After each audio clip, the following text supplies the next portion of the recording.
நம்ம டெய்லியும் prelims and mains point of வியூல 5 கொஸ்டின்ஸ் பார்க்கணும். இன்னைக்கு என்ன கொஸ்டின்ஸ் இருக்கு அப்படிங்கிறத பார்ப்போம். First one, Vrindavani Vastra is a silk variety found in which Indian state அப்படின்னு சொல்லி கேட்டிருக்காங்க. இந்த விருந்தாவனி வஸ்திரா என்பது எந்த இந்திய மாநிலத்தில் காணப்படும் ஒரு பட்டு வகை அப்படின்னு சொல்லி பார்த்தீங்கன்னா, நம்மளுடைய அசாம் மாநிலத்துல காணப்படக்கூடிய ஒரு பட்டு வகை. பிரிட்டிஷ் ஆட்சியர் காலத்துல விருந்தாவனி வஸ்திரா அப்படிங்கிறத எடுத்துட்டு போய் நமக்கு பிரிட்டிஷ் மியூசியம்ல வச்சிருப்பாங்க. இப்ப இந்தியாவுக்கு அதை கொண்டு வர போறாங்க எக்ஸிபிஷனுக்காக. சோ விருந்தாவனி வஸ்திரா அப்படிங்கிறது கிருஷ்ணருடைய வாழ்க்கை வரலாற எடுத்து காட்டுற மாதிரியான ஒரு கலை வடிவம் தான் அது. ஓகேங்களா? அது பட்டு சார்ந்த ஒரு கலை வடிவம். அது எங்க இருக்கும் அப்படின்னா அஸ்ஸாம்ல தான் இருக்கும் அது. சரியா? அடுத்தது, which of the following ministry has developed the Adivani app? கீழ்கண்ட அமைச்சகங்களில் எது ஆதிவாணி செயலியை உருவாக்கியுள்ளது அப்படின்னு சொல்லி கேட்டிருக்காங்க. சோ ஆதிவாணி அப்படிங்கிற இந்த செயலியை உருவாக்குனது யாருன்னா ட்ரைபல் அஃபேர்ஸ் மினிஸ்ட்ரி. சரியா? பழங்குடியினர் விவகார அமைச்சகம் தான் அதை உருவாக்கியிருக்காங்க. அடுத்ததும் அதுதான். அந்த ஆப் என்ன பண்ணுது அப்படிங்கறத இங்க குடுத்திருக்காங்க.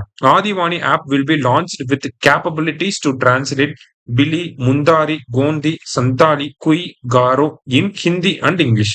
அதாவது இந்த ஆதிவாணி ஆப் அப்படிங்கறத ட்ரைபல் அஃபேர்ஸ் மினிஸ்ட்ரி உருவாக்கி இருக்காங்க.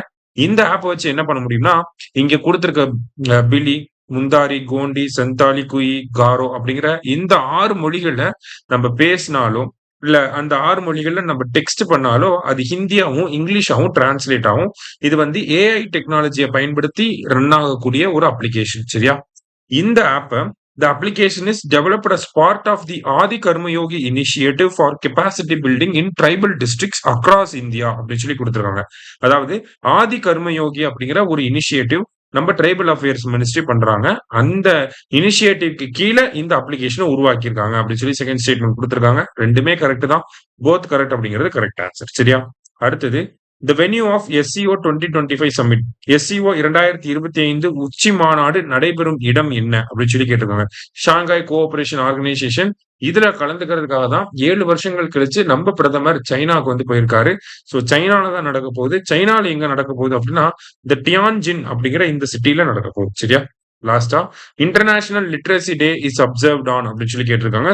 சர்வதேச எழுத்தறிவு தினம் என்று அனுசரிக்கப்படுகிறது அப்படின்னு சொல்லி பாத்தீங்கன்னா செப்டம்பர் 8ஆம் தேதி நமக்கு சர்வதேச எழுத்தறிவு தினம் அனுசரிக்கப்படுது. சரியா? இன்னைக்கு 5 கொஸ்டின்ஸ் பார்த்திருக்கோம். தேங்க்யூ. Suresh IAS Academy.